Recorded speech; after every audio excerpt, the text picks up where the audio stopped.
आज ये संडे सबका ऑफ, तो आज हम करेंगे सफाई। तो पहले हमारे रूम की हम करेंगे सफाई कर रहे हैं प्रिया दी के रूम पे। आज हम सफाई करेंगे, उसके बाद इनके रूम पे करेंगे, बारी बारी करके सबके रूम पे करेंगे। Let's go.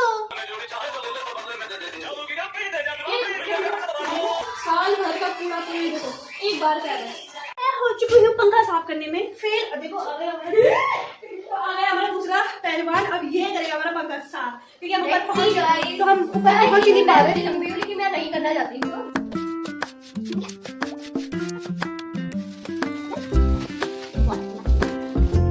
Nicely, very good.